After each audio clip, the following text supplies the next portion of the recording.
கைதாகிறார் எடப்பாடி. தேர்தலில் போட்டியிட தடை. திடீர் அதிர்ச்சியில் அதிமுகவினர். அதாவது என்டிஏ கூட்டணிக்குள் விஜய் வருவதற்காக பாஜக தேசிய தலைமை பல ரகசிய உத்தரவாதங்களை கொடுத்திருந்தது. ஆனால் பாஜக தருகிற அந்த உத்தரவாதங்களுக்கு அதிமுக தலைமைக்கு உடன்பாடு உண்டா?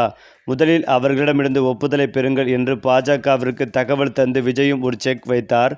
இதற்கு பிறகுதான் அமித்ஷாவின் அட்வைஸின் பேரில் மத்திய அமைச்சர் பியூஷ் கோயல் எடப்பாடி பழனிசாமியுடன் விவாதித்தார். கான்ஃபரன்ஸ் காலில் நடந்த இந்த விவாதத்தின் போது பாஜகவின் துணைத் தலைவரான ஜேபி என்கிற ஜெயபிரகாஷும் இணைந்திருந்தார். பியூஷ் கோயலுக்கும் எடப்பாடிக்கும் இணைப்பு பாலமாக அடிக்கடி இருந்து வருபவர் ஜெயபிரகாஷ். கான்ஃபரன்ஸ் காலில் நடந்த அந்த விவாதத்தின் போது பாஜக தரப்பிலிருந்து விஜய்க்கு கொடுக்கப்பட்ட உத்தரவாதங்களை சுட்டிக்காட்டி பேசிய பியூஷ் கோயல், திமுகவை வீழ்த்த விஜயை கூட்டணிக்குள் கொண்டு வருவதுதான் ஒரே வழி. திமுகவை வீழ்த்தி ஆட்சியை பிடிப்பது அதிமுக பாஜக இரு கட்சிகளுக்கும் அவசர தேவை. ஆனால் விஜய்க்கு அப்படி இல்லை. அவர் தேர்தலில் தோல்வி ஏற்பட்டால் இழப்பதற்கு அவரிடம் வேறு எதுவும் இல்லை. வெற்றி தோல்வி சகஜம் என ஒரு ஸ்டேட்மெண்ட் கொடுத்துவிட்டு அவர் மீண்டும் சினிமாவிற்கு போய்விடலாம். ஆனால் அதிமுக பாஜகவிற்கு அப்படி இல்லையே. அதிமுக ஆட்சிக்கு வராது போனால் உங்கள் நிலைமை என்ன ஆகும் என்று யோசியுங்கள். உங்களுக்கு எதிராக உங்கள் கட்சியின் சீனியர்களே கலகம் செய்வார்கள். அது உங்களின் தலைமைக்கே ஆபத்தை உருவாக்கலாம். அது மட்டுமில்லாமல் அடுத்த 5 ஆண்டு காலம் அதிமுகவை காப்பாற்ற நீங்கள் போராட வேண்டியதிருக்கும். அதற்குள் உங்களை நம்பியுள்ள அதிமுக தலைவர்கள், நிர்வாகிகள் என பலரும் திமுகவிற்கும் விஜய் கட்சிக்கிற்கும் தாவி விடுவார்கள். இது போன்ற இழப்புகளை நீங்கள் சந்திக்க வேண்டியதிருக்கும். இதனால் திமுக ஆட்சியிலிருந்து அகற்ற வேண்டிய தேவை நமக்குத்தான் இருக்கிறது. மேலும் என்டிஏ கூட்டணிக்கு விஜயை சேர்ப்பதில் பல நன்மைகளும் இருக்கிறது. விஜய்க்கு ஓகே சொல்லுங்கள், மற்றதை நாங்கள் பார்த்து கொள்கிறோம் என்று யதார்த்த அரசியலையும் எதிர்கால அரசியலையும் பேசியிருக்கிறார்கள். அதற்கு எடப்பாடி பழனிசாமி அவர்கள், விஜயை கூட்டணி சேர்க்க நான் எதிர்க்கவில்லை. ஆனால் கூட்டணிக்காக அவர் சொல்லும் நிபந்தனைகளை என்னால் ஏற்க இயலாத சூழல். இப்பவும் நான் சொல்வது, திமுக போட்டியிடும் தொகுதிகளுக்கு இணையாக அதிமுக போட்டியிடும். 1-2 வேண்டுமானால் கூடுதல் குறைவாக இருக்குமே தவிர மிகவும் குறைந்த எண்ணிக்கையில் போட்டியிட அதிமுக சீனியர்கள் ஒத்துக்கொள்ள மாட்டார்கள். அதே சமயம் நமது கூட்டணிக்கு அவர் வருவதாக இருந்தால் 25 தொகுதிகளை தர முடியும். இது கௌரவமான சீட்தான். மேலும் வலியுறுத்தப்பட்டால் அதிகபட்சம் 30 தொகுதிகளை அதிமுக ஒதுக்கும். இதை தாண்டி வேறு எந்த நிபந்தனைகளையும் என்னால் ஏற்க இயலாது. அதிமுக சீனியர்களும் 30க்கும் அதிகமாக சீட் தர ஒப்புக்கொள்ள மாட்டார்கள் என்று தெரிவித்திருக்கிறார்கள். ஒரு கட்டத்தில் சீட் எண்ணிக்கையை கடந்து 2.5 ஆண்டு சிஎம், துணை முதல்வர், கேபினட் என்கிற கோரிக்கைகள் தொடர்பான பேச்சு வந்த போது இவைகளுக்கே ஓகே சொல்ல முடியாது. கூட்டணி ஆட்சி என்கின்ற விவாதமே தேவையற்றது. அதில் எங்களுக்கு விருப்பமில்லை. தேர்தல் முடிவுகளுக்கு பிறகு ஆலோசிக்க வேண்டியதை இப்போது பரிசீலிக்க கூட என்னால் முடியாது. ஓகே சொல்லவும் இயலாது. இதுதான் எங்களின் நிலைப்பாடு என்று தெளிவுபடுத்திவிட்டார் எடப்பாடி பழனிசாமி. அதிமுகவின் இந்த பதில்களில் ஷாக்கான பியூஷ் கோயல் உடனடியாக எடப்பாடி பழனிசாமியின் நிலைப்பாட்டை அமித்ஷாவுக்கு தெரிவித்திருக்கிறார். இதனையடுத்துதான் விஜயை மையப்படுத்தி அடுத்த கட்ட நகர்வுகளை தொடரலாமா அல்லது அதிமுகவிடமிருந்து பாஜகவிற்கான சீட் எண்ணிக்கை குறித்து பேச்சுவார்த்தையை தொடங்கலாமா என அமித்ஷா தரப்பில் ஆலோசிக்கப்பட்டுள்ளது என்பதும் குறிப்பிடத்தக்கது. இந்த சூழ்நிலையில்தான் உச்சநீதிமன்றத்தின் நிலுவையில் உள்ள எடப்பாடி பழனிசாமிக்கு எதிராக சொத்துக்களை மறைத்ததாக தொடரப்பட்ட வழக்கு திடீரென்று உயிர் பெற்றுள்ளது. இந்த வழக்கு குறித்து நேற்று தாக்கல் செய்யப்பட்ட மனுவை விசாரித்த உச்சநீதிமன்றம் நிலுவையில் உள்ள இந்த வழக்கு ஏப்ரல் 14ஆம் தேதி விசாரணைக்கு எடுத்துக் கொள்ளப்படும் என்று தெரிவித்துள்ளது. சுப்ரீம் கோர்ட்டில் உயிர் பெற்றுள்ள இந்த சொத்து மறைப்பு வழக்கு எடப்பாடி பழனிசாமிக்கு அரசியல் ரீதியாகவும் சட்ட ரீதியாகவும் பெரும் நெருக்கடியை கொடுக்கக்கூடியது. ஒருவேளை தேர்தல் பிரமாண பத்திரத்தில் தகவல்களை மறைத்தது நிரூபிக்கப்பட்டால் அது அவருடைய எம்எல்ஏ பதவிக்கே ஆபத்தாக முடிவதோடு எதிர்கால தேர்தல்களில் போட்டியிடுவதற்கும் தடைகளை ஏற்படுத்தலாம். இந்த சூழலை தான் தங்களுக்கு சாதகமாக பயன்படுத்தி கொள்ள பாஜக மேலிடம் திட்டமிடுவதாக தெரிய வருகிறது.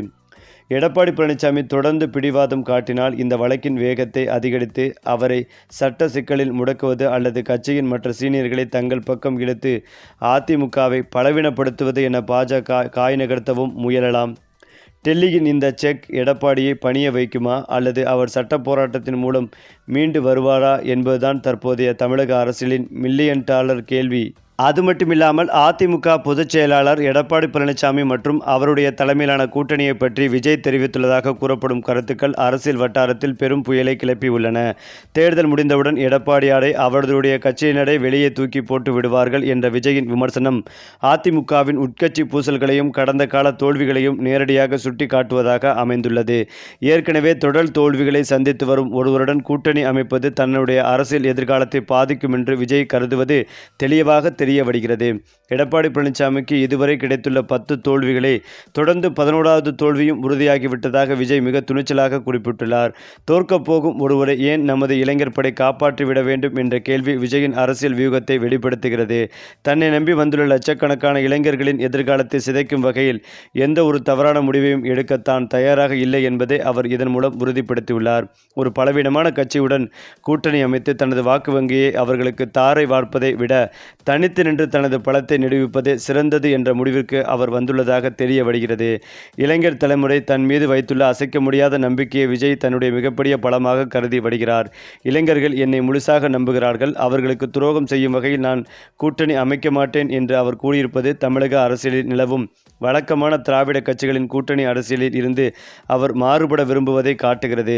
பழைய அரசியல் பாணிகளை பின்பற்றி பதவிகளை பகிர்ந்து கொள்வதை விட புதிய மாற்றத்தை எதிர்பார்க்கும் இளைஞர்களின் குரலாக ஒலிக்கவே அவர் விரும்புகிறார். எத்தகைய சவால்கள் வந்தாலும் அவற்றை எதிர்கொள்ள தயார் என்ற மனநிலையில் அவர் இருப்பது அவருடைய தொண்டர்களிடையே உற்சாகத்தை ஏற்படுத்தி வருகிறது. அது மட்டுமில்லாமல் தொடக்கத்தில் தாவேகாவை தேசிய ஜனநாயக கூட்டணியில் இணைக்க பாஜக மேலிடம் ஆர்வம் காட்டியதாகவும் இதற்காக சுமார் 80 தொகுதிகள் மற்றும் துணை முதல்வர் பதவி வரை ஆஃபர் வழங்கப்பட்டதாகவும் ஊடகங்களில் செய்திகள் வெளியாகியது. இருந்தாலும் தமிழக பாஜக தலைவர் நைனா நாகேந்திரன் மற்றும் முன்னாள் தலைவர் அண்ணாமலை ஆகியோர் இது குறித்து பேசும்போது கூட்டணி குறித்த முடிவுகளை மேலிடமே எடுக்கும் என்று குறிப்பிட்டதோடு தற்போது வரை எந்த அதிகாரப்பூர்வ பேச்சுவார்த்தையும் நடைபெறவில்லை என்றும் தெளிவுபடுத்தியிருந்தார்கள். தாவேகா தரப்பிலிருந்து இந்த கூட்டணி செய்திகள் முற்றிலும் வதந்தி என மறுக்கப்பட்டுள்ளது. கட்சியின் துணை பொதுச் செயலாளர் சிடிஆர் நிர்மல்குமார் வெளியிட்டுள்ள அறிக்கையில் பாஜக அதிமுக அல்லது சசிகலா தரப்புடன் எந்தவிதமான கூட்டணி பேச்சுவார்த்தைகளும் தங்கள் கட்சி ஈடுபடவில்லை என்று திட்டவட்டமாக கூறியுள்ளார். ஆளும் திமுக அரசு மக்கள் மற்றும் தொண்டர்களிடையே குழப்பத்தை ஏற்படுவதற்காக இதுபோன்ற அடிப்படை ஆதாரமற்ற தகவல்களை பரப்பி வருவதாகவும் அவர் குற்றம் சாட்டியுள்ளார். மேலும் உண்மை மட்டுமே வெல்லும் என்றும் ஊடகங்கள் இதுபோன்ற உறுதிப்படுத்தப்படாத செய்திகளை தவிர்க்க வேண்டும் என்றும் அவர் வலியுறுத்தியுள்ளார். மேலும் தமிழக வெற்றிக் கழகத்தின் தலைவர் விஜயை ஒரு அரசியல் சக்தியாக அங்கீகரிக்க அதிமுக தலைமை இன்னும் தயக்கம் காட்டி வருவது தெளிவாக தெரிகிறது. வீட்டை விட்டு வெளியே வராத விஜய்க்கு யார் ஓட்டு போடுவார்கள் என்ற கேள்வியை அதிமுகவின் 2ஆம் கட்ட தலைவர்கள் முன்வைப்பதோடு சினிமா கவர்ச்சியை வைத்து மட்டுமே அரசியலில் வென்றுவிட முடியாது என்பதில் எடப்பாடி பழனிசாமி உறுதியாக இருக்கிறார்.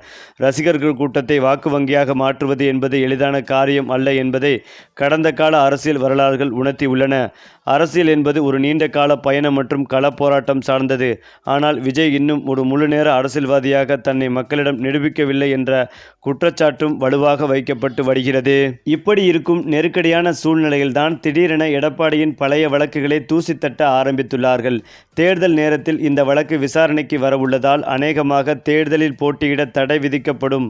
எடப்பாடி மீது கைது நடவடிக்கை எடுக்கக்கூட உத்தரவு பிறப்பிக்கலாம் என்ற அதிர்ச்சி தகவலும் வெளிவந்து கொண்டிருக்கிறது. இதனால் பாஜக தலைமை எடப்பாடி வெளியேறிவிட்டால் விஜயை அதிமுக பாஜக கூட்டணிக்குள் கொண்டுவர முயற்சி மறைமுகமாக நடைபெற்று வருவதாக சொல்லப்பட்டு வருகிறது.